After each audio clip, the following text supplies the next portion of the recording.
esse pode ser um dos últimos vídeos que você vai assistir na internet. Bom, isso se algumas previsões se cumprirem. De lugares históricos a vilarejos isolados, cada uma delas tem uma história única e um motivo pelo qual pode deixar de existir em breve. Um mega terremoto está chegando. O Japão pode acabar? Já imaginou uma tragédia com mais de 300 mil mortos em apenas alguns dias? Ou, no máximo, em poucas semanas? Mas se os mistérios do universo fascinam estudiosos e leigos, as descobertas recentes da ciência têm tirado o sono de muita gente. China quebra monopólio de 200 bilhões de dólares em chips avançados. O que essa quebra de monopólio significa para o futuro da tecnologia e o que muda para nós, meros consumidores imortais? Fica com a gente até o final que eu vou te contar tudo! E já deixa o like e se inscreva no canal porque esse assunto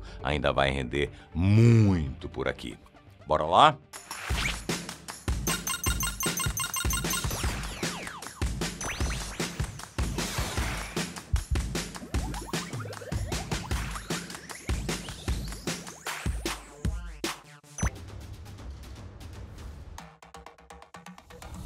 Enquanto os dois gigantes brigam, o resto do mundo fica na dúvida de que lado tomar. Brasil, Índia, Alemanha e Japão, por exemplo, estão tentando equilibrar os pratos. Não querem perder os investimentos chineses, mas também não querem bater de frente com os Estados Unidos. Empresas globais estão reorganizando as cadeias de produção. O jeito é começar a buscar alternativas fora do mercado chinês ou do americano, já que os dois estão ficando caros e complicados depois de tantas taxas e sanções. A indústria está inclusive apostando em países do Sudeste Asiático e daqui, na América Latina. A essa altura você já deve estar perguntando, será que isso muda alguma coisa na minha vida? Eu já te adianto que sim, viu? E muito. A briga e os cortes podem afetar a fabricação dos semicondutores no mundo todo. Com menos chips disponíveis, os lançamentos de novos produtos sofrem atrasos e os preços dos produtos novos e antigos ficam mais altos. Muitos bens de consumo vão subir de preço se a briga piorar. Então, sim, essa guerra lá longe pode bater direto no seu bolsinho aqui, ó. Estamos caminhando para um mundo mais dividido tecnologicamente, com dois blocos bem definidos. Isso pode significar menos cooperação global e mais barreiras comerciais, o que não é bom para a inovação a longo prazo. Sem falar na tensão geopolítica. Quanto mais competição, mais conflitos podem surgir e ninguém vai querer ficar no meio de uma briga de gigantes. É ou não é? Pode ter certeza que países que investem quantias exorbitantes em tecnologia já investiram muito antes em armas. Dá para se preparar?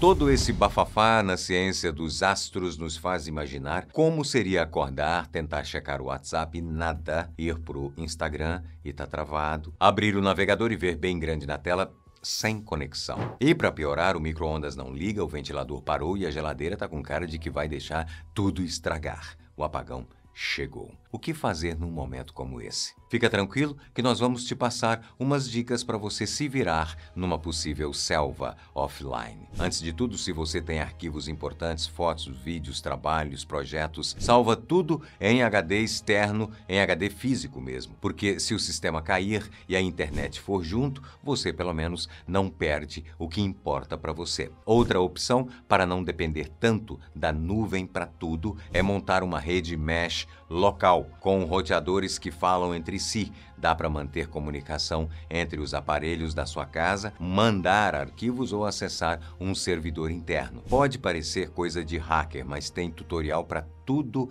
bem aqui no YouTube. Só tem que assistir antes do apagão, lógico. Também dá para salvar playlists no aplicativo de músicas, episódios no streaming e, é claro, os vídeos do Top 10 aqui no YouTube, porque, vamos combinar, ninguém quer ficar encarando as paredes se um apagão geral acontecer. Tenha sempre por perto um power bank carregado, um cabo USB, lanterna, pilhas extras, caderno e caneta. Afinal, vai que a gente volta à era analógica por uns dias. Enfim, o mundo moderno é incrível, mas a gente precisa estar pronto se ele decidir tirar férias offline. Se curtiu as dicas, já sabe, dá o like, se inscreve aqui no canal e compartilhe com aquele amigo que entra em pânico só de pensar em ficar offline por 5 minutos. O misterioso apagão na Europa. Há algumas semanas, vários países da Europa, incluindo grandes potências como França, Espanha e Portugal, sofreram com falhas gigantes no fornecimento de energia elétrica. E quando eu digo gigantes, quero dizer gigantes mesmo. Cidades inteiras ficaram no escuro total por várias horas, afetando milhões de pessoas. Trens e metrôs foram paralisados e evacuados. Aeroportos enfrentaram tumultos e atrasos. Semáforos pararam de funcionar e engarrafamentos começaram a se espalhar nas ruas e avenidas. Nesse caos, muita gente começou a especular sobre o que teria causado essa pane tão bizarra e que durou tantas horas. O que ninguém esperava era que a culpa pudesse ser do que vem lá do espaço. De primeira, parecia uma falha técnica ou algum tipo de sobrecarga no sistema. Só as investigações apontaram para outra direção. A causa do apagão na Europa não foi um problema na geração de energia, foi um fenômeno raro, a vibração atmosférica induzida. Essa vibração acontece quando tem alguma alteração brusca na atmosfera, como mudanças repentinas na temperatura ou um aumento na umidade. Essa instabilidade interage com o campo elétrico dos cabos de alta tensão, cria ondas de pressão e fazem os cabos vibrarem de forma irregular. E é claro que toda essa vibração pode acabar destruindo várias conexões e causar um apagão, além de danificar fios, romper isoladores e gerar distúrbios elétricos. Em redes muito conectadas, como na Europa, essas falhas se espalham muito rápido e ninguém sai ileso. Empresas, comércio, casas, hospitais, tudo para. Como a atividade do Sol ainda bem intensa, tudo leva a crer que as explosões e tempestades solares causaram tudo isso no continente europeu. E não foi a primeira vez que um mega apagão provocado pelo espaço deixou milhares de pessoas no escuro. Mas e se um pequeno asteroide colidisse com a Terra? De acordo com a NASA, um meteoroide do tamanho de um carro atinge a Terra, em média, uma vez a cada ano. Já um asteroide do tamanho de um campo de futebol acaba acertando o nosso planeta apenas a cada 2.000 anos. Mas o que aconteceria se um destes nos encontrasse agora? Dá para ter uma ideia do estrago se a gente olhar para um passado próximo, quando aconteceu a queda do maior asteroide já registrado na história humana recente. No dia 30 de junho de 1908, um asteroide de 50 a 60 metros de diâmetro invadiu a atmosfera da Terra e explodiu em meio aos céus de Tunguska, na Sibéria. Os efeitos não foram tão massivos sobre a população, que era muito pequena naquela área, mas os relatos da devastação impressionaram. As poucas testemunhas que acompanharam o evento a pouco mais de 30 quilômetros do epicentro descreveram enormes incêndios florestais, além de árvores arrancadas como brinquedos e lançadas a quilômetros de distância. E aqueles que estavam mais próximos à explosão disseram ter sido jogados para cima por uma força arrebatadora e deixados inconscientes após o golpe. Além disso, as casas registraram grandes danos ou ficaram completamente destruídas. Estudos na área só começaram a ser conduzidos quase 2 décadas depois, a partir de 1927. Mas mesmo 19 anos depois do fato, o local ainda mantinha sinais inconfundíveis que apontavam, sem nenhuma dúvida, que aquele terreno tinha sido o palco de uma enorme explosão. O pesquisador russo que liderou as expedições a Tunguska descreveu o local da destruição como um desenho que remetia ao formato de uma borboleta com 2.150 quilômetros quadrados e aproximadamente 80 milhões de árvores derrubadas. Pois é, algo muito parecido com isso pode voltar a acontecer no futuro próximo. As novas imagens do Sol. Nos últimos dias, um dos telescópios mais importantes do mundo registrou imagens inéditas do Sol, a nossa estrela central. As fotos mostram detalhes nunca vistos antes e apontam a existência de várias manchas escuras da superfície da estrela. Tudo captado por uma nova tecnologia feita pelo maior telescópio do mundo, o Solar Daniel K. Inouye, da Fundação Nacional de Ciência dos Estados Unidos. Mas o que significam essas manchas escuras? Bom, os sinais não são nada bons. As novas fotos alertam para a presença de uma extrema atividade magnética. Tudo indica que as manchas foram causadas por explosões e ejeções de massa coronal, uma substância gasosa e muito perigosa na superfície do Sol. Não é incomum que o Sol tenha esses picos de liberação de energia. No final do ano passado, cientistas registraram um auge na atividade do Sol, algo chamado de máxima solar. Quanto mais essa atividade acontece, mais manchas escuras aparecem na superfície. Até aí, tudo dentro do esperado. Só que a última descoberta acendeu um alerta em astrônomos do mundo todo. Há bastante tempo a ciência já entendeu que o Sol um dia vai morrer e isso todo mundo já sabe. A previsão é de que ele apague daqui a alguns bilhões de anos e aí a vida na Terra vai ficar inviável. Mas o que os estudiosos não contavam é que o Sol já estaria causando problemas agora mesmo. E eu não estou falando do aquecimento global. Ao que tudo indica, essas explosões na superfície do Sol que foram registradas recentemente têm um potencial muito perigoso para quem está aqui na superfície da Terra. O megatelescópio americano conseguiu registrar centenas de fotos delas em diferentes filtros e as imagens revelaram mais do que um espetáculo visual. Se trata de um fenômeno que pode mudar radicalmente a vida de todos nós aqui na Terra.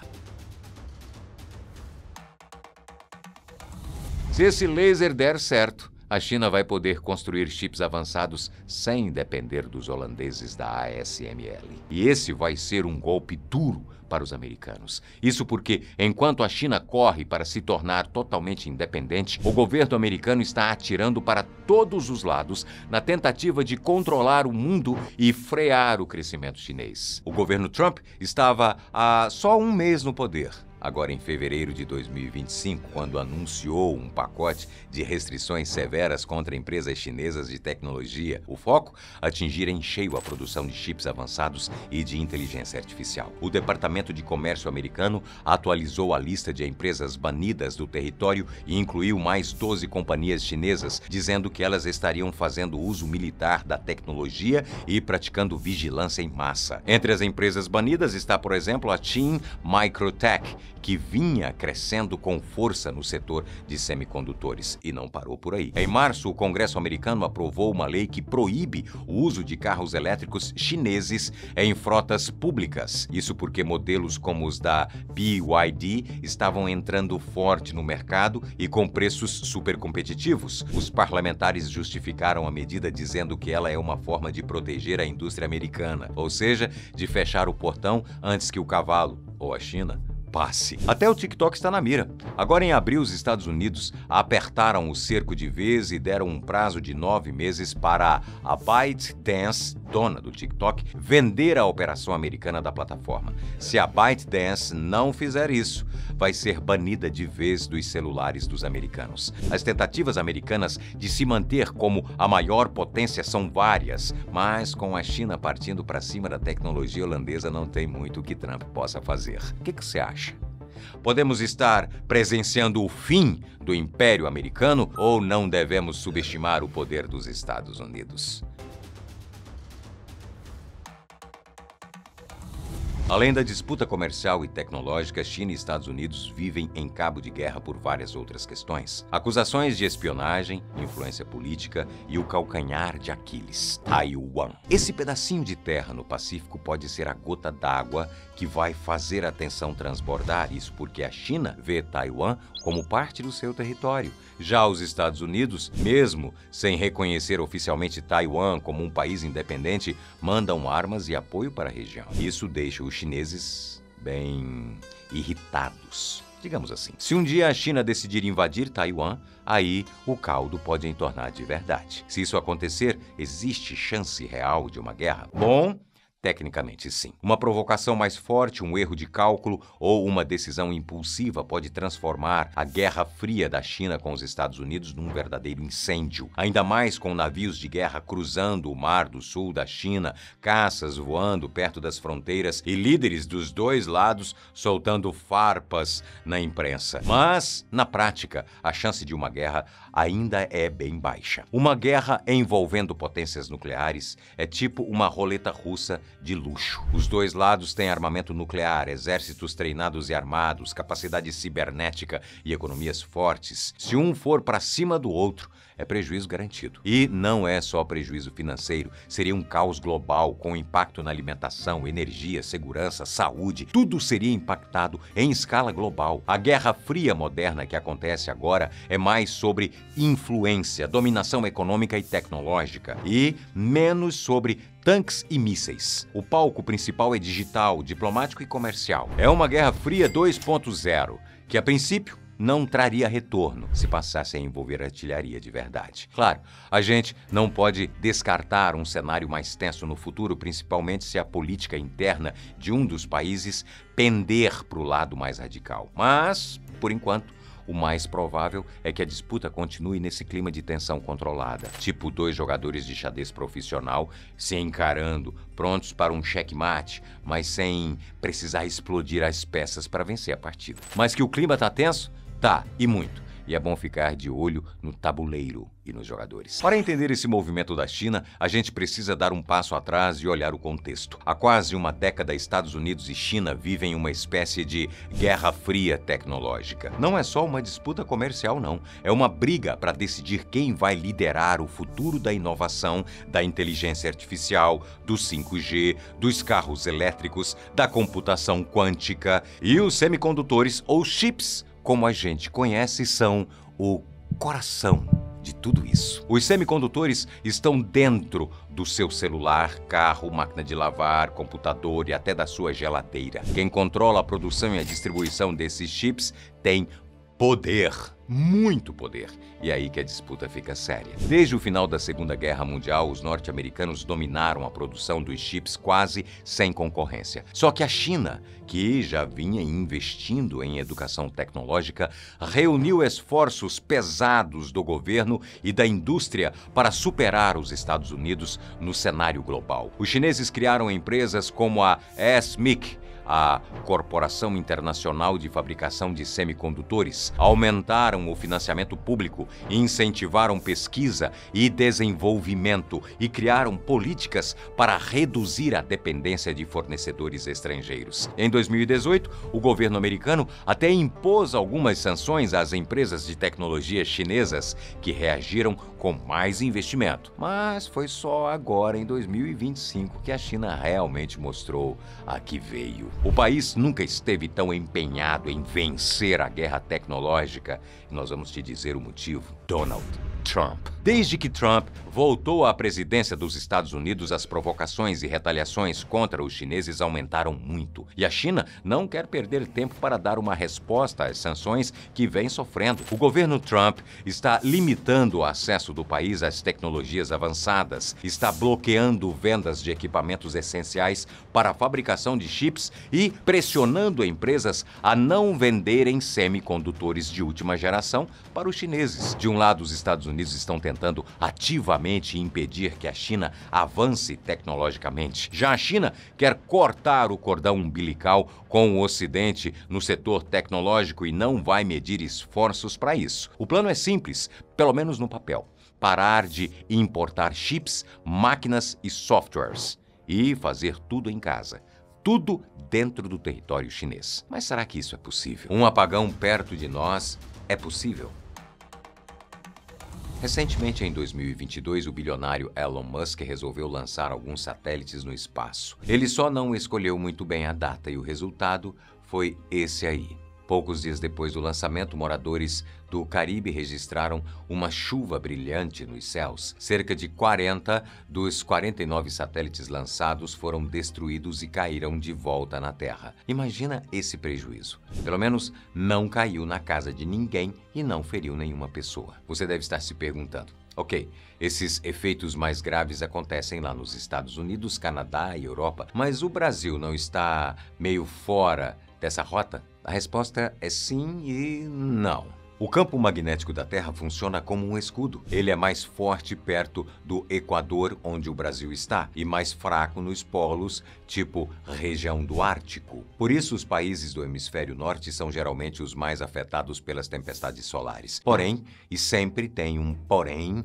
nessa história, o Brasil tem uma particularidade chamada anomalia magnética do Atlântico Sul. O nome é bonito, mas o efeito é tenso. Nessa área, o campo magnético do planeta é mais fraco do que o normal e a anomalia fica bem aqui, em cima do Brasil. Ou seja, mesmo a gente estando no Equador, o escudo que devia nos proteger é meio furado por aqui. Isso deixa o Brasil um pouquinho mais vulnerável do que outros países da mesma faixa geográfica. E o que pode acontecer na prática? Se rolar uma tempestade solar muito forte, tipo aquelas mais brutas mesmo, o sistema elétrico brasileiro pode sofrer interferências. As linhas de transmissão podem receber correntes indesejadas, os transformadores podem esquentar demais ou até queimar. E assim vai. Seria bem possível um apagão. E não só em algumas cidades, mas em regiões inteiras. Mas calma, também não é motivo para sair comprando vela e gerador. As chances de um evento solar extremo afetar o Brasil dessa forma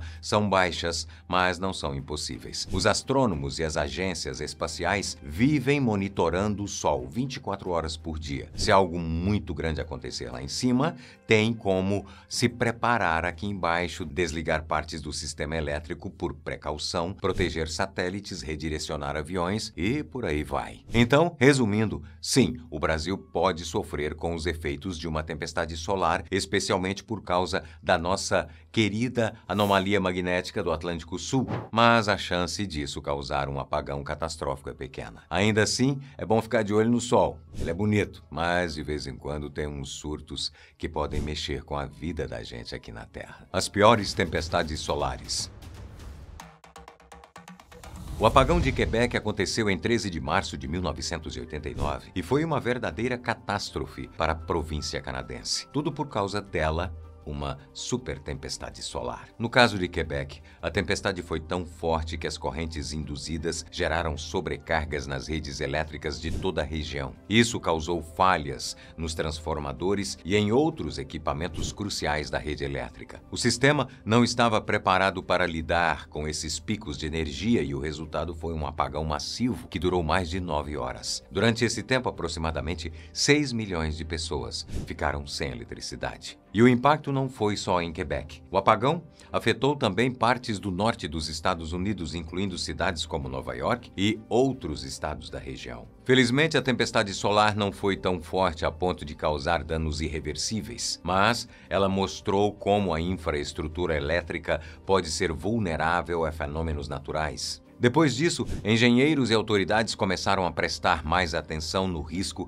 que as tempestades solares representam para a nossa tecnologia moderna. Já outros lugares não tiveram tanta sorte. Em 1859, do subúrbio de Londres, foi possível observar uma das maiores tempestades solares da história. O evento Carrington aconteceu em agosto de 1859 e levou o nome de Richard Carrington, um astrônomo britânico que observou a grande erupção solar responsável por uma tempestade nunca vista antes. O que aconteceu foi o seguinte: Carrington estava observando manchas solares e notou uma explosão bem expressiva na superfície do Sol. Essa explosão liberou uma quantidade gigantesca de partículas solares e o que veio depois foi uma tempestade geomagnética extremamente forte, muito mais intensa do que qualquer coisa que já tivesse sido registrada até então. O impacto aqui na Terra foi tão grande que a rede de telégrafos, que era a principal forma de comunicação na época, foi praticamente destruída. Muitos operadores relataram que suas linhas de comunicação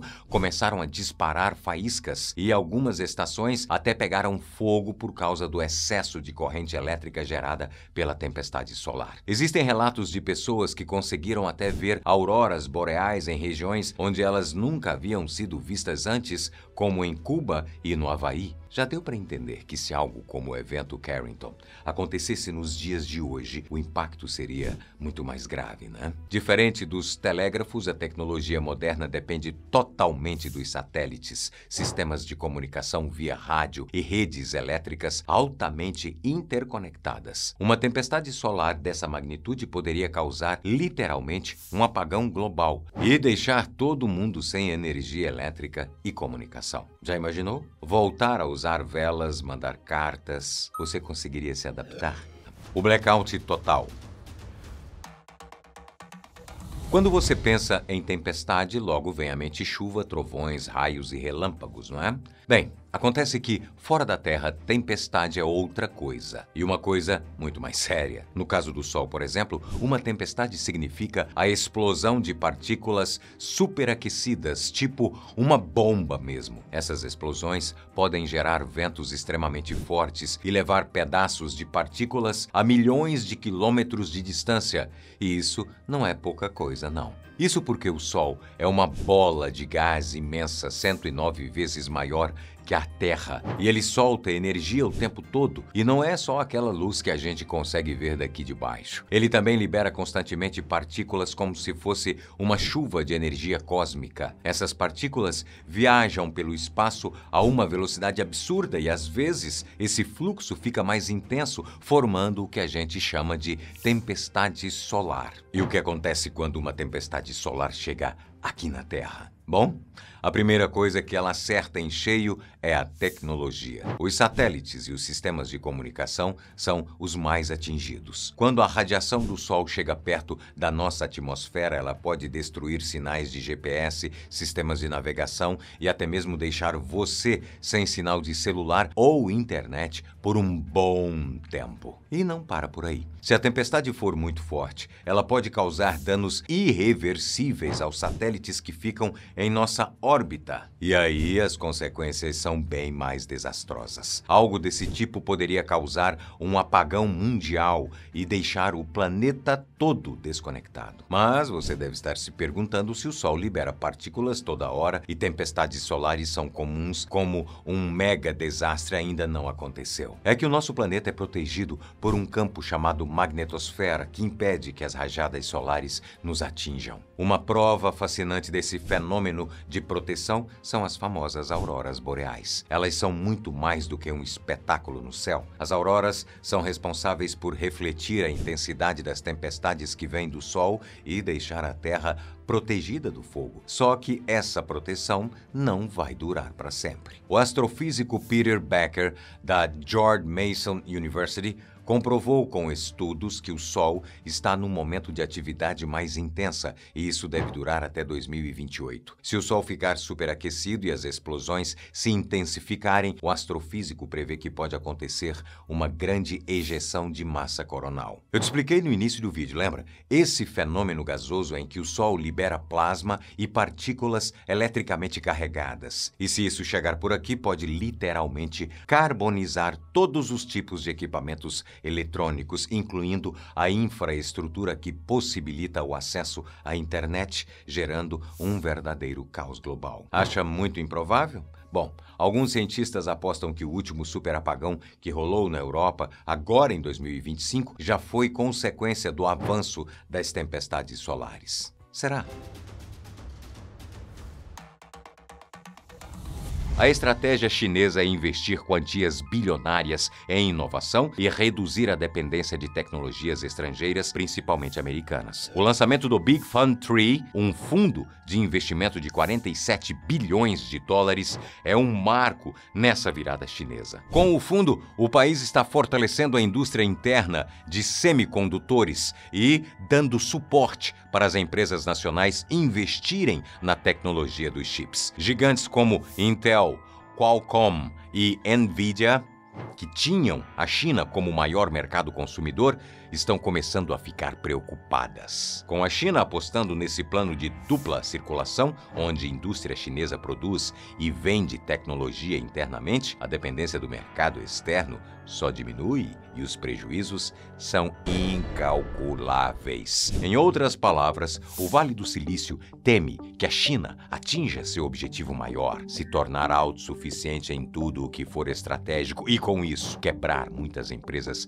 que dominam o setor. Sabe o famoso Made in China? Se você já acha que essa frase aparece em muita coisa, se prepare para vê-la ainda mais. Mesmo que esteja mais perto do que antes, a independência tecnológica da China ainda precisa superar alguns desafios, como, por exemplo, suprir completamente a demanda interna que tem. Mas eles já estão no caminho. Os chineses decidiram que vão quebrar o monopólio da ASML na produção de chips. E nós vamos te explicar o porquê. A ASML é a única empresa no mundo que produz máquinas de litografia EUV. Essas máquinas são fundamentais para a fabricação de chips de última geração que, como a gente já te falou, estão em tudo. A empresa holandesa é gigante e é a única que produz essa tecnologia. Basicamente, as máquinas de EUV disparam lasers em gotas de estanho, que é um tipo de metal, e assim produzem luz ultravioleta. É com essa luz que a indústria da tecnologia consegue imprimir circuitos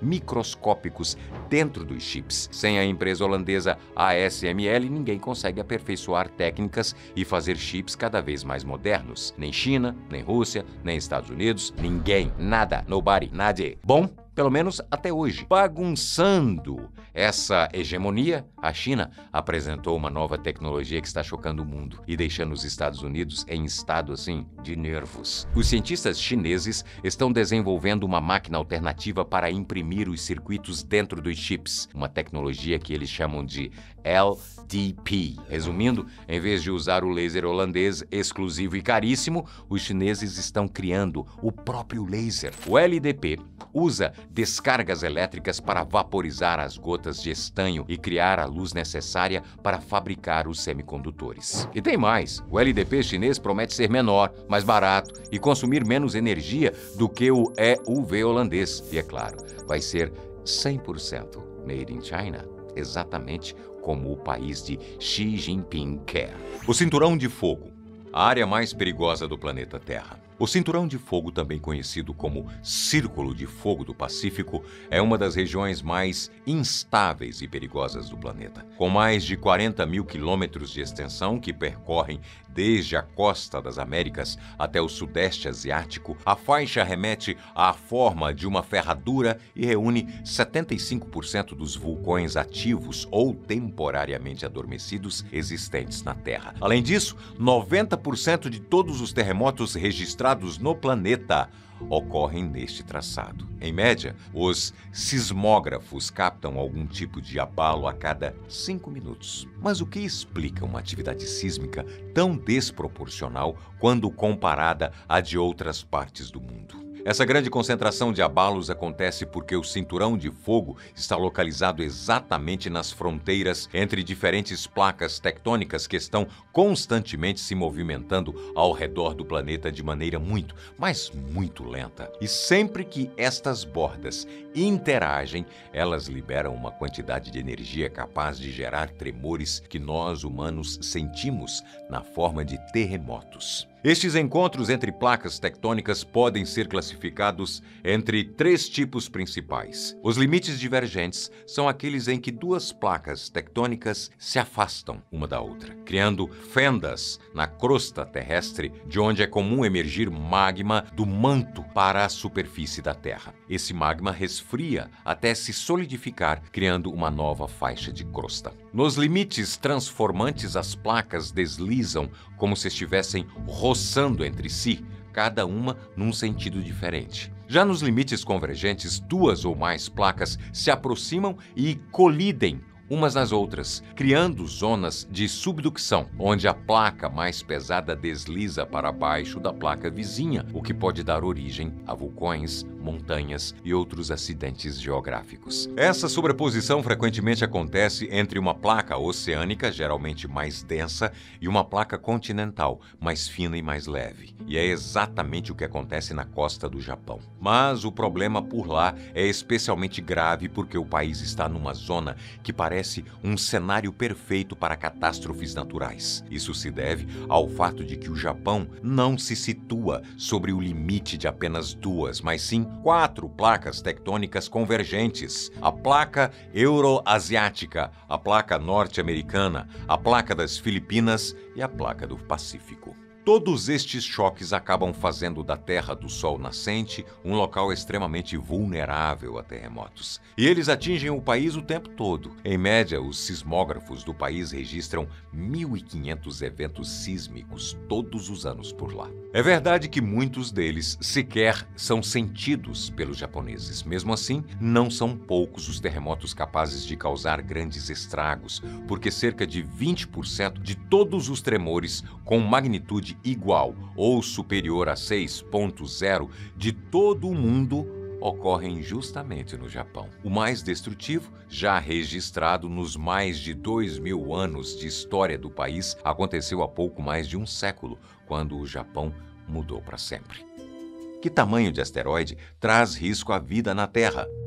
Mas, para realmente alcançar um potencial de destruição capaz de colocar em risco a vida na Terra, um meteoroide vai precisar cumprir não apenas mas uma série de requisitos combinados. Os 4 mais relevantes são estes aqui. O primeiro é o ângulo de entrada na atmosfera. Esta característica é de suma importância neste cálculo porque se o meteoroide entrar na atmosfera com um ângulo raso ou mais deitado, num português mais claro, a jornada do meteoro vai ter de ser mais longa para viajar do início da atmosfera até a crosta terrestre. E, desta forma, a probabilidade dele ter a velocidade reduzida antes de alcançar o alvo é maior. Isso faz com que a energia do artefato seja dissipada de forma mais gradual do que se o mesmo meteoro viesse em direção à Terra numa trajetória perpendicular, ou seja, mais direta em relação à superfície.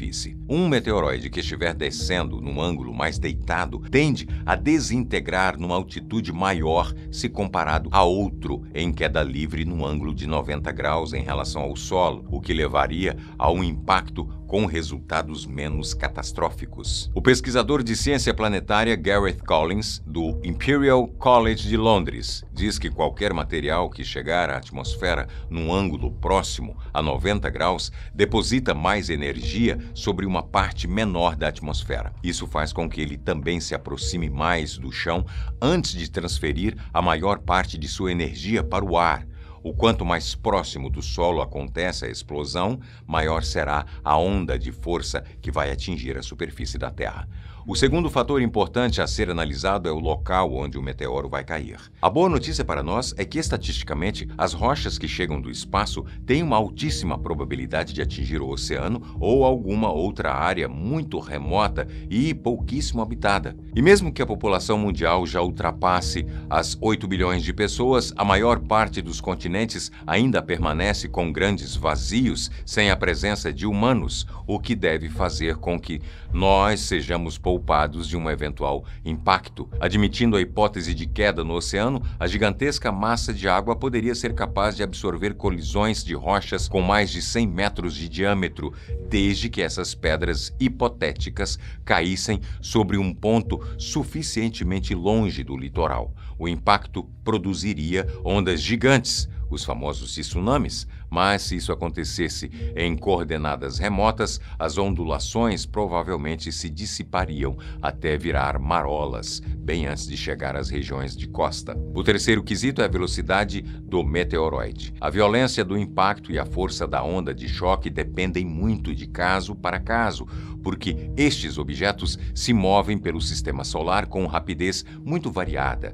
Rochas espaciais podem colidir com a atmosfera terrestre em velocidades que variam de 11 até 40 km por segundo. Quanto mais rápido, mais energia. E quanto mais energia, maior o potencial de destruição. Mas nenhum quesito é tão relevante quanto o quarto fator desta lista, o porte desse objeto. Quanto maior o meteoroide, maior a chance dele superar a barreira atmosférica. Só que além do tamanho também importa muito o valor da massa, calculada multiplicando o volume pela densidade da rocha. Isso porque quanto mais denso, maior a probabilidade do meteoroide sobreviver à atmosfera e chegar ao solo sem se desintegrar por completo. E se é muito difícil um exemplar de meteoroide asteroide. Conseguir reunir condições ideais nestes 4 quesitos não dá para dizer o mesmo de um asteroide. E se um meteoroide, como o que caiu em 2013, tem apenas efeitos locais, um asteroide pode nos causar danos bem mais graves. O terremoto de Fukushima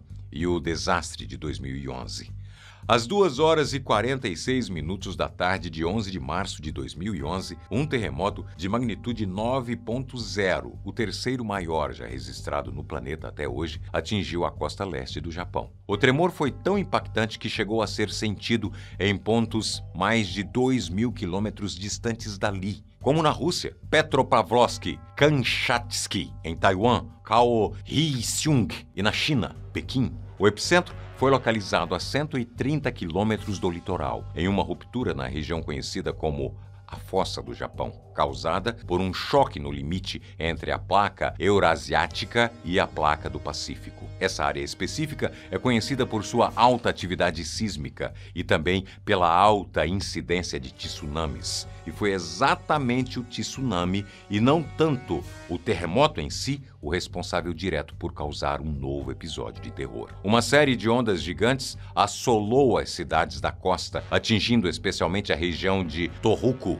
no nordeste do país. As formações chegaram rapidamente ao litoral, apenas 30 minutos depois do terremoto, o que não permitiu que fosse executado de forma eficaz o plano de evacuação das cidades contra ondas terrivelmente grandes e, portanto, mortais. Na província de Iwate, algumas ondas atingiram quase 40 metros de altura, equivalente a um prédio de 13 andares, numa cena que os moradores da região nunca tinham visto ou sequer imaginado vivenciar. O tsunami acabou atingindo uma enorme extensão, levando destruição em aproximadamente 2.000 quilômetros ao longo da costa do Pacífico. E as consequências?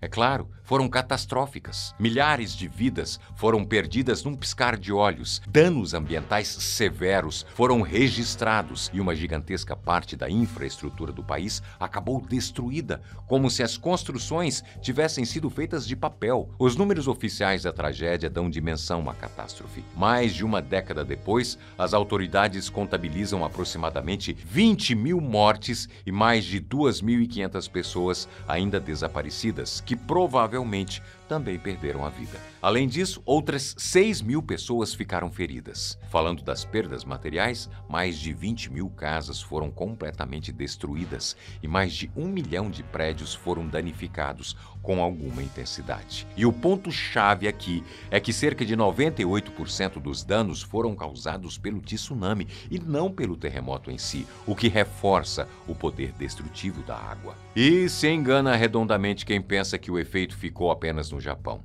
O alcance do tsunami foi global. Por causa da incrível força impulsionada pelo terremoto de inacreditáveis 9 graus de magnitude, o evento foi detectado por marégrafos em todo o Oceano Pacífico. Mais de 25 países relataram ter captado reflexos do evento verdadeiramente global. Abalos foram percebidos na Antártida e, incrivelmente, até mesmo na costa atlântica, aqui no Brasil. Além do poder destrutivo, o que também assustou o mundo foi o fato de o desastre natural se transformar num desastre nuclear. O tsunami que acabou com milhares de vidas também foi o responsável por destruir a usina de Fukushima.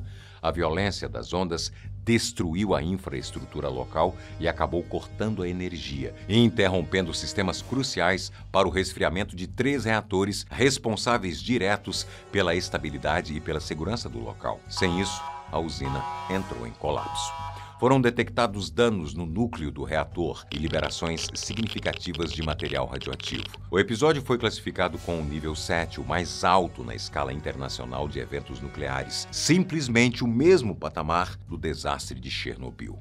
2024 YR4. Cientistas detectaram um asteroide que até então era misterioso e recentemente se apresentou como um risco real com potencial catastrófico para o planeta. No dia 27 de dezembro de 2024, astrônomos descobriram um asteroide então batizado como 2024 YR4 e, a partir daí, ele começou a ganhar uma atenção toda especial. Mas o motivo não era assim tão nobre. Pelo contrário, o novato já chegava chegando por apresentar uma chance crescente de colidir com a Terra em 2032. Dias depois da descoberta, o cenário se apresentava ainda mais preocupante, já que os cientistas calculavam haver 1% de chance de colisão, o que fazia do 2024 YR4 o único grande asteroide conhecido com uma probabilidade tão elevada de acertar em cheio o nosso planeta. Assim que os pesquisadores começaram a se debruçar de forma ainda mais aprofundada sobre os dados coletados no espaço, as chances de impacto só aumentavam. Se em janeiro elas eram de 1,2%, um mês depois elas quase triplicaram. Em fevereiro, a probabilidade atingiu inacreditáveis 3,1%. O percentual pode até parecer pouco para os desavisados, mas para os mais entendidos do assunto, aquela era a manchete do século. Afinal, tratava-se da probabilidade mais alta já registrada pela NASA para um objeto tão grande. As dimensões ainda são incertas, mas segundo os observadores da agência, o asteroide mede entre 40 e 90 metros de diâmetro. Tudo bem que ele não teria porte o bastante para causar uma nova extinção em massa, como a que apagou os dinossauros do mapa, mas mesmo assim, era grande o suficiente para carregar o título de City Killer, devido ao potencial para dizimar uma grande cidade. As estimativas iniciais sobre a trajetória davam conta de que o 2024 YR4 possivelmente esmagaria ou explodiria sobre os ares dos pontos marcados neste mapa, apelidados de Corredor da Morte, que compreende gigantescas áreas urbanas, como em Mumbai, na Índia, ou em Lagos, na Nigéria. Só que, no dia seguinte ao cálculo de 3,1%, as chances do objeto atropelar a Terra começaram a desabar. No dia 19 de fevereiro, elas despencaram para 1,5% e já no dia seguinte para 0,3%. Poucos dias depois, a NASA divulgou um post na rede social X com os dizeres tudo limpo, indicando que as probabilidades tinham praticamente evaporado, assim como um pequeno meteoro na atmosfera. De 0,3, as chances tinham sido comprimidas até 0,004%, taxa que equivale a uma em cada 25 mil chances. E depois conseguiram ficar ainda menor, com uma em cada 59 mil chances. A probabilidade do impacto acontecer foi diminuindo à medida que os pesquisadores conseguiram reunir informações suficientes sobre o asteroide a partir de telescópios. Quanto mais data existe à disposição, as incertezas sobre a rota descrita pela órbita em torno do Sol começam a ruir, a ponto dos especialistas terem os dados necessários para poderem cravar sem hesitação que o planeta não corre mais risco algum. Mas se a Terra está estatisticamente segura da possibilidade de destruição pelo visitante indesejado, a NASA afirma que existe uma pequena chance, calculada em menos de 2%, de que o 2024 YR4 bata na Lua, possivelmente deixando mais uma cratera para a sua coleção. O Grande Terremoto, uma das tragédias mais temidas da história. No dia 1º de setembro de 2023, o desastre conhecido como o Grande Terremoto atingiu em cheio a região de Kanto, que inclui a área metropolitana entre Tóquio e Yokohama, além de cidades vizinhas como Chiba, Kanagawa e Shizuoka. O primeiro choque foi registrado às 11h58 da manhã, com epicentro na Baía de Sagami, cerca de 50 quilômetros ao sul da capital. O tremor de magnitude 7,9 durou aproximadamente 10 minutos, um tempo inacreditavelmente longo para um terremoto, que gerou quase 60 tremores secundários. O que aconteceu a partir daí?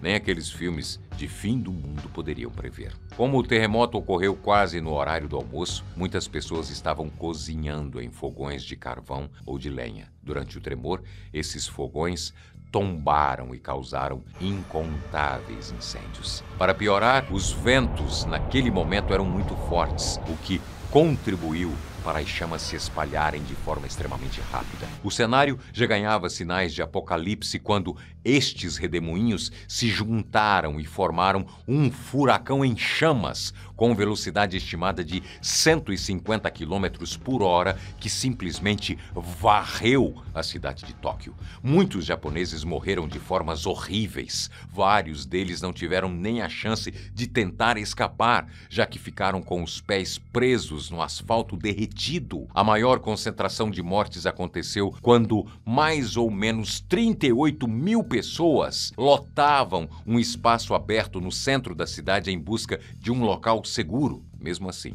foram dizimadas pela onda de fogo. Hoje, o local é sede de um museu em homenagem à memória das pessoas que perderam a vida na tragédia. Depois do tremor e dos incêndios, um tsunami também atingiu a costa. Eram ondas assustadoras que chegavam até 12 metros de altura, o que causou uma destruição generalizada nas cidades do litoral. Até hoje, não se sabe exatamente quantas pessoas morreram. A estimativa é que foram mais de 140 mil vítimas fatais e que mais de 1,5 milhão teriam perdido as casas. Até hoje, essa tragédia é considerada o maior desastre natural da história do Japão. Além das perdas humanas, o prejuízo material foi calculado em 6 bilhões e 500 milhões de ienes em danos, quase 4 vezes mais que o orçamento nacional japonês em 1922. Diante de tudo isso, como o Japão conseguiu se recuperar? Na época, o então prefeito de Tóquio, Goto Shinpei, demonstrou uma visão incrível para tirar os japoneses daquela situação. Para isso, ele percebeu que apenas reconstruir a cidade e o país não seria o suficiente. Por isso, pressionou por um plano de recuperação de longo prazo. A ideia não era apenas substituir os prédios, mas redesenhar a cidade para resistir a futuros terremotos. Por isso, dá para dizer que o desastre de 1923 marcou para sempre a história do país por causa das feridas que causou, mas também porque forçou uma reformulação profunda no planejamento urbano e da cultura de proteção japonesa que perdura até os dias de hoje. O plano de Shinpei incluía estradas modernas, linhas de trem e alta qualidade nos serviços públicos. No centro deste projeto também estava a criação de muitos parques projetados como pontos de refúgio durante desastres, constituídos por espaços abertos e inteligentes. Além disso, deveriam ser adotados novos códigos de construção rigorosos que exigiam resistência contra a atividade sísmica, especialmente para prédios públicos. Essa iniciativa mudou de vez a preparação do Japão contra tragédias. Goto Shinpei é até hoje lembrado por moldar o design da Tóquio moderna e realmente incorporar a preparação para terremotos ao planejamento do Japão. Não é à toa que Tóquio é uma das cidades mais importantes do mundo. O desastre de 1923 foi uma catástrofe terrível, obviamente, mas também foi a chave para a mudança, ajudando a capital do Japão a se reconstruir como uma cidade ainda mais forte, até se tornar a grande megalópole mundial que é hoje. Depois do grande terremoto de 1923, nenhum outro foi tão destrutivo. Mas quase 100 anos depois, os japoneses reviveram o trauma quando o Japão sofreu com o tremor de maior magnitude já registrado até hoje no país. Um novo megaterremoto pode mesmo acontecer?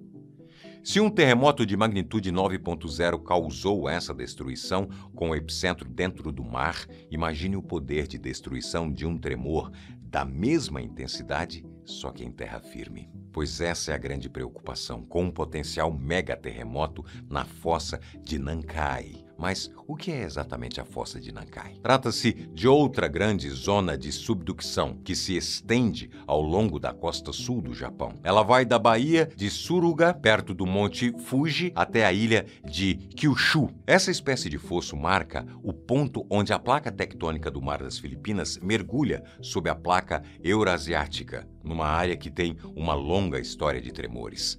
Grandes terremotos ocorreram ao longo deste vale a cada 100 ou 150 50 anos. Os últimos grandes sismos na região ocorreram na década de 1940 e, com base nesse ciclo, parece que estamos prestes a testemunhar uma nova tragédia. No dia 31 de março de 2025, o governo japonês publicou um alerta sobre um mega terremoto que pode atingir o país nos próximos anos. O estudo faz parte de um monitoramento contínuo realizado pelo governo japonês, que regularmente avalia os riscos e emite alertas sobre a possibilidade de grandes terremotos, como o esperado na fossa de Nakai. Sismólogos estimam que há aproximadamente 80% de chances de um tremor de magnitude 8 ou 9 ocorrer ao longo da fossa de Nakai nos próximos 30 anos. Com uma probabilidade tão alta quanto essa, a pergunta não é se, mas quando exatamente isso vai acontecer e que tipo de dano os cientistas estão projetando se o pior cenário se concretizar. Painéis do governo japonês estimam que haveria 323 mil mortes caso um terremoto de magnitude 9 atingisse a região numa noite de inverno. Isso é mais que o dobro dos 143 mil de 1923 e 15 vezes mais o número de vítimas de 2011. Além disso, a previsão aponta que mais de 2 milhões de prédios desabariam ou ficariam severamente danificados, com prejuízos econômicos avaliados em mais de 8 trilhões. Além do setor manufatureiro, toda a cadeia de suprimentos global seria afetada pela tragédia. Seria possível se recuperar de um massacre destas dimensões? E adivinhe qual seria o principal fator a causar as mortes neste evento hipotético? Novamente, a esmagadora maioria das fatalidades seria causada por um tsunami. O modelo calculado pelos especialistas mostram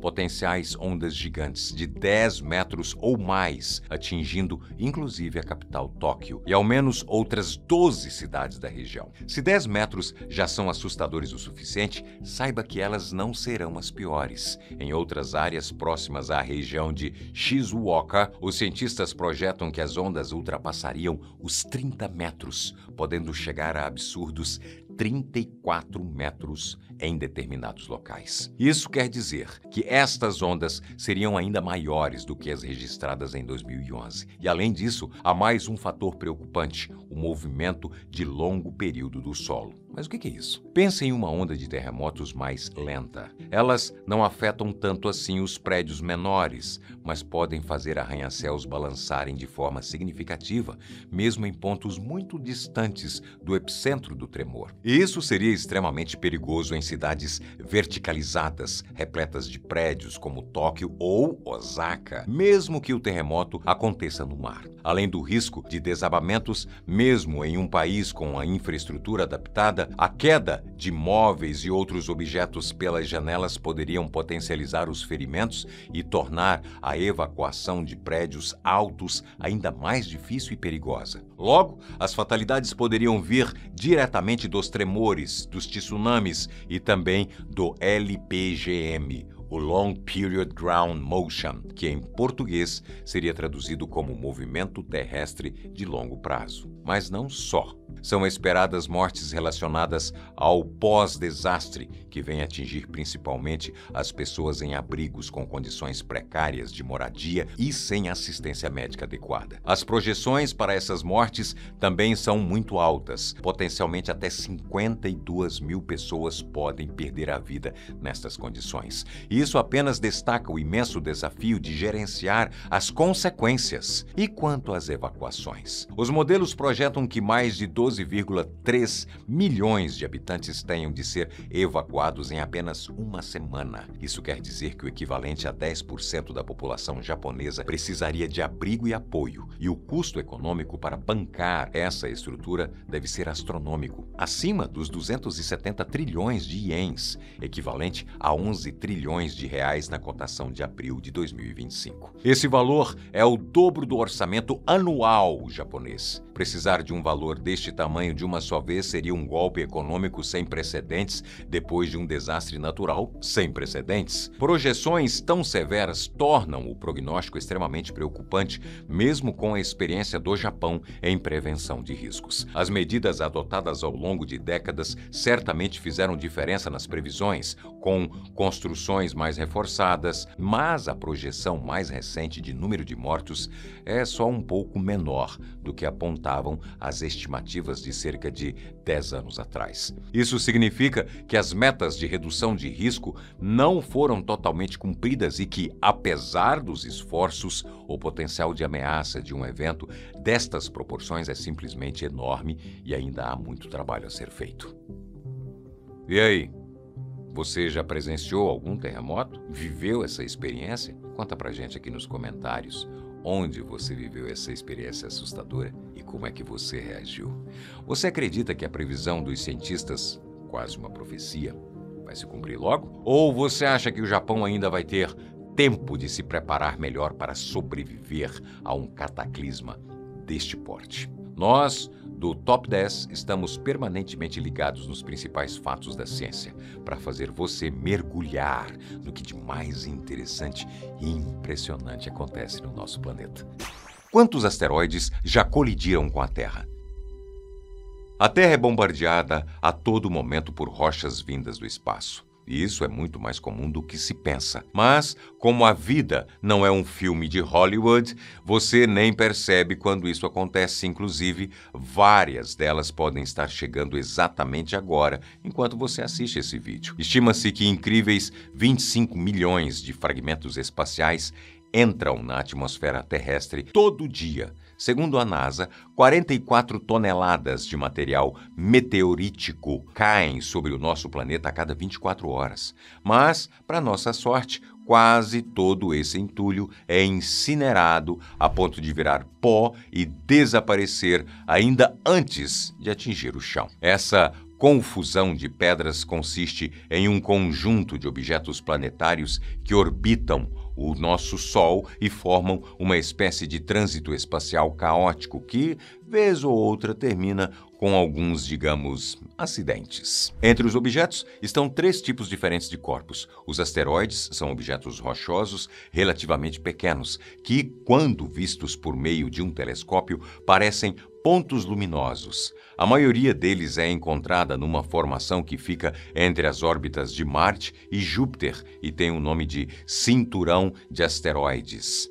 Alguns desses asteroides são arredondados, outros são mais compridos e alguns possuem até satélites próprios. Já um cometa é diferente dos asteroides porque é composto basicamente por gelo e poeira cósmica. Por isso, se um cometa chega muito perto do Sol, começa automaticamente a pegar fogo e evaporar. Se você observar um deles através de um telescópio, vai ver uma forma difusa que parece ter uma cauda. Mas e o meteoro? Para falar disso, é preciso saber que antes dele existe um meteoroide. O meteoroide é um pedaço de asteroide ou de um cometa que surge a partir de uma colisão entre si com satélites ou com planetas. Na grande maioria das vezes, são estes meteoroides que entram no caminho da Terra. Eles são pedaços de rocha ou metal com dimensões que variam de 100 micrômetros, o equivalente à 10ª parte de 1 milímetro, até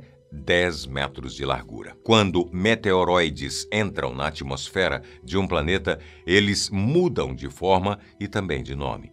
Assim que cruzam a fronteira entre o espaço e a exosfera, eles atingem uma velocidade altíssima que pode ultrapassar 48 mil quilômetros por hora. Essa rapidez começa a gerar atrito com os gases existentes ao redor do nosso planeta e a fricção faz com que o meteoroide fique extremamente quente. Ele esquenta a ponto de iniciar a combustão do oxigênio e se transformar numa grande bola de fogo com uma temperatura que pode passar de 1.800 graus centígrados. É aí que ele vira oficialmente um meteoro, classificação dada ao rastro luminoso que é possível ver a olho nu daqui de baixo. Esse fenômeno é extremamente comum, tão comum e fácil de identificar que certamente você conhece como estrela cadente. Me conta aqui nos comentários se você já viu alguma. Os poucos exemplares que sobrevivem à queda, que normalmente leva de 10 a 15 segundos, sem se desintegrar por completo e conseguem tocar a superfície da Terra,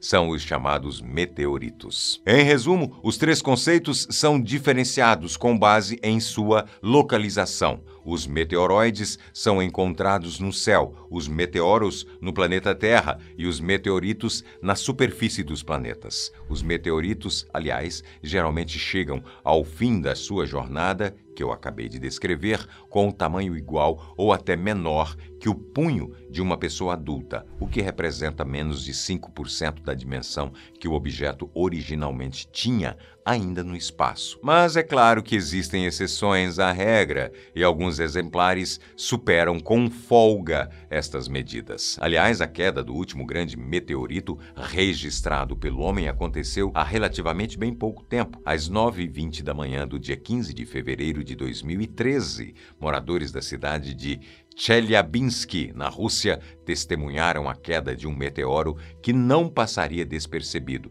e, muito pelo contrário, chamaria a atenção do mundo todo. A descida foi flagrada em vídeos como este, capturado pela câmera de um carro. A imagem mostra um risco luminoso cruzar o céu, aumentar de tamanho até formar um clarão capaz de ofuscar o sol e, finalmente, explodir, até simplesmente desaparecer no horizonte. Informações divulgadas pela NASA afirmam que o meteoroide em questão, antes de invadir a nossa atmosfera, tinha 20 metros de diâmetro e massa de 14.000 toneladas.